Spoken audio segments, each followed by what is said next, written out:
UK economy is expected to avoid a recession this year, the International Monetary Fund has said, after it sharply upgraded its growth forecast.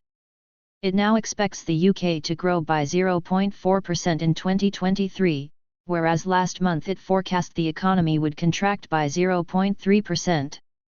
Growth would be helped by resilient demand and falling energy prices. But the IMF said inflation remains stubbornly high and that higher interest rates will need to remain in place if it is to be brought down. Speaking in London, the IMF's managing director Kristalina Georgieva said the upgraded growth figure had been sparked by falling energy prices, easing concerns over Brexit and improved financial stability. She added that the government had taken decisive and responsible steps in recent months. But Ms. Georgieva also said now was not the time to look at cutting taxes, warning that at the moment neither is it affordable, nor is it desirable.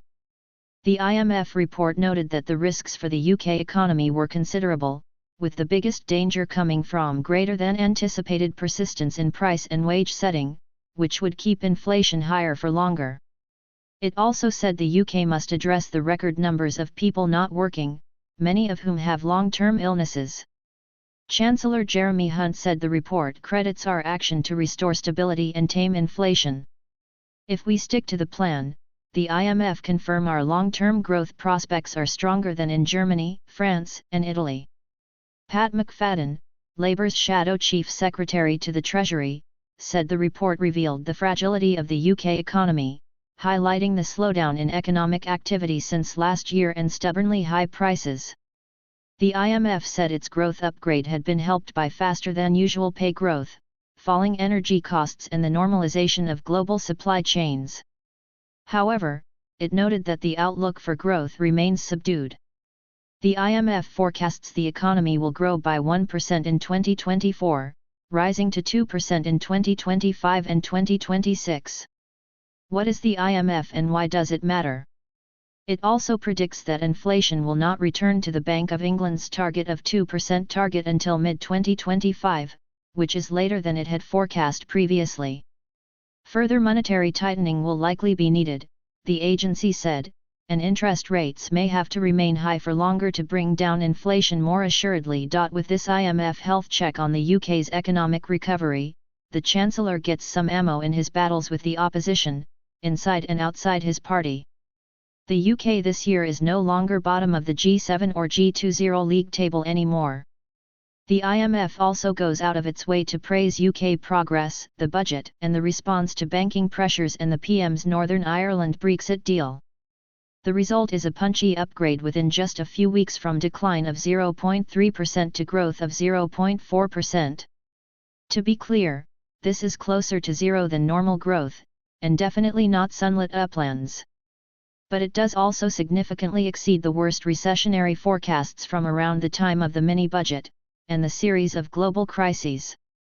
The IMF also helped the Chancellor in his battles with the right of the party over both Brexit and tax cuts. The Windsor framework has boosted investment confidence, it said, and the time and place for changes to tax and spend policy had not come. But the IMF also deployed a new key phrase, warning against premature celebration on inflation. Its managing director Kristalina Georgieva told me, "What is most concerning is food prices. Even with energy prices trimming down, staying as high as it is, it does mean that interest rates will have to remain higher for longer." The discussion around interest rates has somewhat shifted from how high to for how long. That was a clear hint that expectations that interest rates could be expected to fall within a year may be off the mark. Sticky inflation, and especially food price inflation, is the enduring concern. The IMF works to stabilize the global economy, and one of its key roles is to act as an early economic warning system.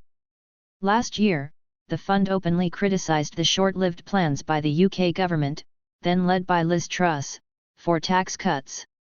It said the measures, which were unveiled in September's mini-budget but quickly scrapped, were likely to fuel the cost of living crisis.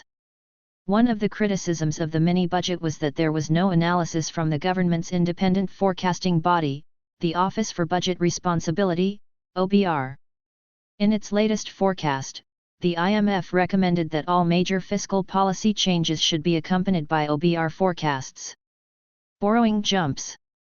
Earlier on Tuesday, official figures showed UK government borrowing hit a higher than expected £25.6 billion in April, the second highest borrowing figure for the month since records began in 1993.